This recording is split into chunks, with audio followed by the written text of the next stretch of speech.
दगडे इयत्ता 10वी तुळशी विषय आहे अण्णाभाऊ साठे व डॉक्टर बाबासाहेब आंबेडकर। तुम्ही फक्त डबल हात मारा आम्ही तुमच्या पाठीशी आहोत असं शाहीर मांनी सांगितलं। अरे शाहिरी पेटवा कळू द्या जळगाव पासून त्यांनी पाणीपर्यंत की महाराष्ट्र माझा वाघ आहे। या महाराष्ट्राला छत्रपती शिवाजी महाराजांचा स्वराज्य आहे। छत्रपती शिवाजी महाराजांचा स्वराज्य आहे। या महाराष्ट्राला डॉक्टर बाबासाहेब आंबेडकरांचं संविधान आहे। या महाराष्ट्राला डॉक्टर बाबासाहेब आंबेडकरांचं स्वराज्य आहे। पण इथं आजकालची परिस्थिती कशी आहे बघा ना तुम्ही। डॉक्टर बाबासाहेब आंबेडकर आमचे नाही, डॉक्टर बाबासाहेब आंबेडकर बौद्ध धर्माचे, लोकशाहीर अण्णाभाऊ साठे आमचे नाही, लोकशाहीर अण्णाभाऊ साठे दलित समाजाचे, छत्रपती शिवाजी महाराज आमचे नाही। आमचे आहेत तरी कोण? आमचे आहेत तरी कोण? हा मला प्रश्न पडतो। मी प्रत्येकाच्या तोंडून ऐकते माझी ही जात आहे, माझी ती जात आहे। का हो जातच महत्त्वाची का आपल्यासाठी? आपल्यासाठी फक्त जातच महत्त्वाची का? मला हे वाटत नाही। मला फक्त एकच वाटतं की आपल्यासाठी फक्त माणूस हा एकच धर्म आहे। माणूस हा एकच धर्म आहे। काय झालं? छत्रपती शिवाजी महाराजांची एक कथा। त्यावेळी छत्रपती शिवाजी महाराज गड किल्ल्यावर नव्हते। मासाहेबांनी सांगितलं की दौंडीदाराला बोलवा। दौंडीदाराला बोलवण्यात आलं। दौंडीदार आला, मासाहेबांना मुजरा केला। मासाहेब बोला काय आदेश आहे? मासाहेब म्हणाल्या जो कोणी गावरेड्याचा मुंडका कापून आले त्याला सोन्याचा कड भेट दिला जाईल। मासाहेबांचा हा आदेश। मासाहेब म्हणाल्या प्रत्येकाच्या घराघरापर्यंत प्रत्येकाच्या चुलीपर्यंत जाऊन हा आदेश पोहोचवायचा।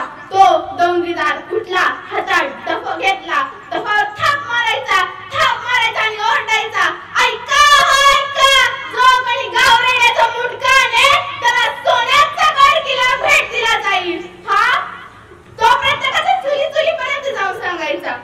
एक माळा उठला, तो म्हणाला मी आणणार गावरेड्याचं मुंडकं कापून, मी मासाहेबांच्या हातून सोन्याचा घट भेट घेणार। पण नाही, कोणाच्या हिंमत? तो जायचा वाघाशी झुंजायचा, हत्तीशी झुंजायचा, तिथून माघारी फिरायचा। पण एक माळा उठला, म्हणाला मी जाणार, तो गेला, त्याने हत्तीशी झुंजा दिली, त्याने वाघाशी झुंजा दिली। अहो अंगावर नुसतं रेगा ओढल्या होत्या, डोक्यातून नुसतं रक्ताची चिरकांडी वाजली होती।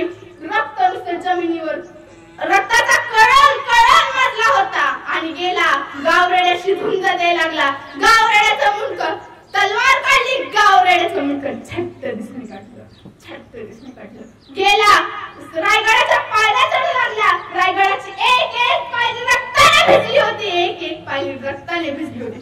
अशा परिस्थितीत तो चालला होता। त्यात होतं रक्त गावरेड्याचं आणि त्या स्वतः माणसाचं, त्या मावळ्याचं। पण मला एकच वाटतं तो एवढ्या रात्री रायगडावर गेला कशासाठी? तो आपल्या घरीही जाऊ शकला असता, पण नाही, तो गेला। किल्लेदार आला, किल्लेदार म्हणाला का रे कुठे निघाला? किल्लेदार तो म्हणाला मला मासाहेबांशी भेटायचंय। तो म्हणाला आता नाही, तुला सकाळी नक्की मासाहेबांशी भेटवी। पण नाही, तो म्हणाला मला आत्ताच भेटायचंय। तो ओरडायला किचाळायला, एवढ्यात मासाहेबांपर्यंत आवाज गेला। मासाहेब आल्या। मासाहेब म्हणाल्या उघडा दरवाजा। काय हा आवाज?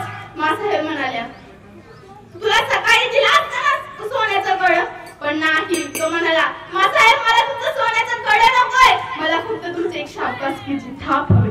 बघा मित्रांनो, आजकालची परिस्थिती उठायचं, जायचं, शाळेत जायचं, खेळायचं, धिंगाणा घालायचा, मस्ती करायची आणि आजकालची तरुण युवा पिढी तर विड्या, दारू ह्याच्यावरच आहे। पण डॉक्टर बाबासाहेब आंबेडकर त्यांना एक पुस्तकही वाचायला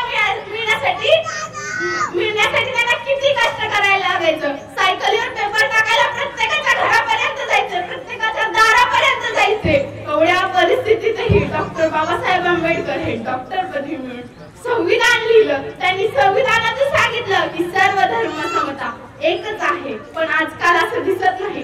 प्रत्येक एवढी गोष्ट जातीवरून होते, प्रत्येक एवढी गोष्ट जातीवरून होते। मला असं वाटतं की आज जर आपण शाळेत गेलो, सगळ्यांनी मिळून अभ्यास केला, तर आज आपणही लोकशाहीर अण्णाभाऊ साठे होऊ, आज आपणही डॉक्टर बाबासाहेब आंबेडकर होऊ। जय हिंद, जय कर्मवीर।